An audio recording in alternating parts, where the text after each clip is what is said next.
अभिशाप, एक दर्द भरी कहानी। फोन की घंटी बज रही थी। मोहित ने घड़ी देखी, सुबह के 7 बजे थे। उसने फोन उठाया। उधर से आवाज आई, मैं थाने से बोल रहा हूँ, एक स्त्री रेल से कटकर मर गई है। उसके फोन में लास्ट डायल में आपका नंबर था, इसलिए आपको फोन किया। मोहित को तो कांटो खून नहीं।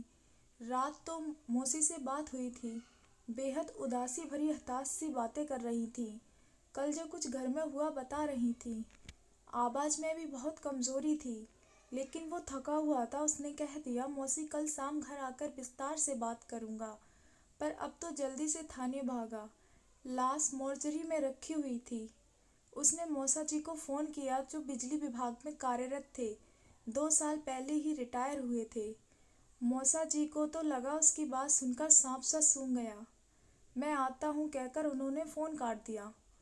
मोहित सामने पड़ी बेंच पर बैठ गया। उसकी आंखों से आंसू बहने लगे। मौसी माँ की लाडली बहन थी, उनसे 6 साल छोटी थी। मोहित भी मौसी के दिल के बहुत करीब था। सोच में डूब गया। मोहित माँ बताया करती थी, जब उसके जन्म के बाद मौसी पैदा हुई तो सबको खल गई, क्योंकि सबको लड़का चाहिए था। उनके होने से पहले लड़की जानकर कई गर्भपात करा दिए गए। उस बार लड़का होने की रिपोर्ट पर ही बच्चा पैदा किया गया था, पर लड़की हुई। किसी को बर्दाश्त ही नहीं हुआ, कोहराम समझ गया। कोई शकुन नहीं, बस मातम ही हुआ। उन्हें कभी कोई प्यार माँ बाबूजी का नहीं मिला, बल्कि छोटी छोटी गलतियों पर पिटाई होती थी। माँ पहला बच्चा थी, इसलिए उन्हें सबका लाड मिला। बाद में कई गर्भपात के बाद छोटा भाई आने पर तो उनकी हालत और ज़्यादा खराब हो गई। एक तरह से नौकरानी वाली ही हो गई। स्कूल तो भेजा गया, पर उन्हें पढ़ाई करने की कोई सुविधा नहीं दी गई। स्कूल जाते जाते काम, स्कूल से आते ही फिर काम। बस माँ ही बहुत प्यार करती थी उन्हें। माँ बताती थी, एक बार मौसी ने भूख लगने पर भाई के लिए रखा हुआ सेब खा लिया। फिर तो उनकी वो पिटाई हुई कि दुखी होकर मौसी ने गेहूं में रखी सल्फास की गोलियां खा ली। वो तो माँ ने देख लिया। पुलिस के डर के मारे जैसे तैसे उन्हें बचाया गया। माँ की शादी के बाद तो मौसी की हालत और बदतर हो गई थी। 16 वर्ष की उम्र में ही उनकी शादी भी कर दी गई हमारे शहर में। पर यहाँ भी मौसी के दुर्भाग्य ने उनका पीछा नहीं छोड़ा। तेज तर्रार सास और विधवा बहन का आज्ञाकारी पुत्र और भाई निकला उनका पति। दिन रात उनकी सेवा में जुटी रहती।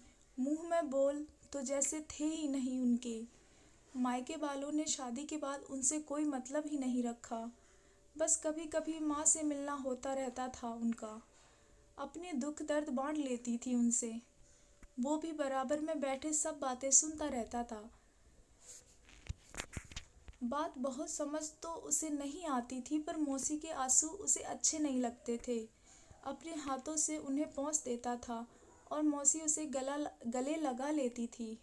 उसे बहुत प्यार करती थी मौसी। माँ बताती है, एक बार जब फिर से मौसी ने जुल्मों से तंग आकर जान देने की सोची, तभी उन्हें पता चला वो गर्भवती है। उस दिन से वो खुश रहने लगी थी। उन्हें यही लगने लगा था, अब कोई उनका अपना आने वाला है, जो उनका उद्धार करेगा, उनको समझेगा। और फिर रौनक उनके घर आया। 1 साल बाद ही रोशनी से उनकी दुनिया में चहचहाहट भर गई। सास की चिपलो, पति का कर्कश व्यवहार, नंद की मनमानी, उन्हें कुछ भी बुरा नहीं लगता था। वो तो अपनी खुशी में मग्न अब दूसरी ही दुनिया में रहने लगी थी। बच्चे पढ़ने में अच्छे निकले। लड़का बैंक अफसर और बेटी इंजीनियर बनी। बेटी की शादी उसके जॉब में आते ही कर दी। वो अपने घर में खुश थी, नौकरी और अपनी ससुराल में व्यस्त। मौसी भी उसे कुछ बताकर दुखी नहीं करना चाहती थी। एक बहुत बड़ा झटका मौसी को तब लगा, जब उनकी बड़ी बहन यानी उसकी माँ अचानक चल बसी। बहुत फूट फूट कर रोई थी वो। कहती थी, अब मैं अनाथ हो गई हूँ। वो तो खुद ही बिल्कुल टूट सा गया था, पर उसने मौसी को गले लगाकर कहा, मैं हूँ ना। उसने ही अपनी शादी में उन्हें फ़ोन खरीद कर दिया था। भेंट स्वरूप, ताकि जब चाहे उनसे बात कर सके। उनके बेटे ने भी प्रेम विवाह किया। पति तो बिल्कुल भी तैयार नहीं थे। हालांकि उन्हें भी लड़की और उनका परिवार ठीक नहीं लगा, फिर भी बेटे की खुशी के लिए बड़े लाड प्यार से बहू घर पर लेकर आईं। पर शायद यहाँ भी उनकी किस्मत दगा दे गई। बहू ने पिताजी का कोई काम नहीं था, भाई भी आवारा था। वो तो हर वक्त घर में डेरा डाले रहते और बहू को चढ़ाते रहते। बहू को हर समय ठंडा बुखार रहता।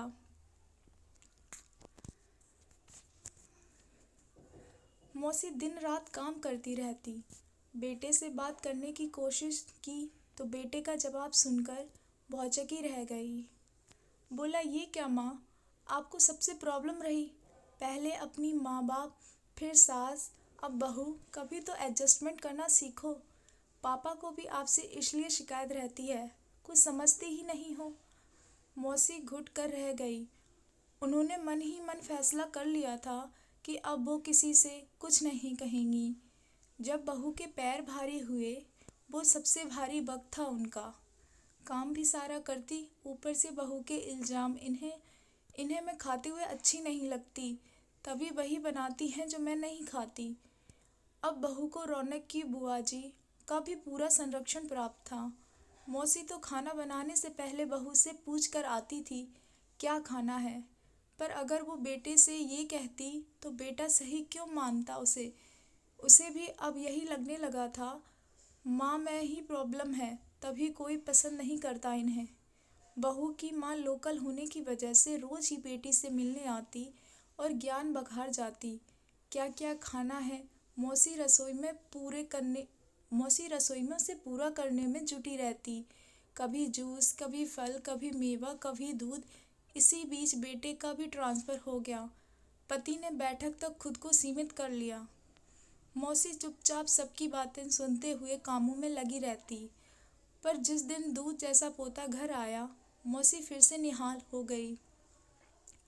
सब दुख भूल गई, सपने बुनने लगी। पर सपना तब टूटा जब बहू ने पोते को हाथ भी लगाने को मना कर दिया। अब बहू की माँ भी घर पर ही रहने लगी थी, बेटी की देखभाल के नाम पर काम सारा मौसी ही करती। मौसी का शरीर भी टूट गया था, इतना काम नहीं हो पा रहा था। उन्हें बुखार आ गया, तब भी वो काम करती रही। पर कल अचानक बेहोश होकर गिर गईं। फिर तो घर में कोहराम ही मच गया।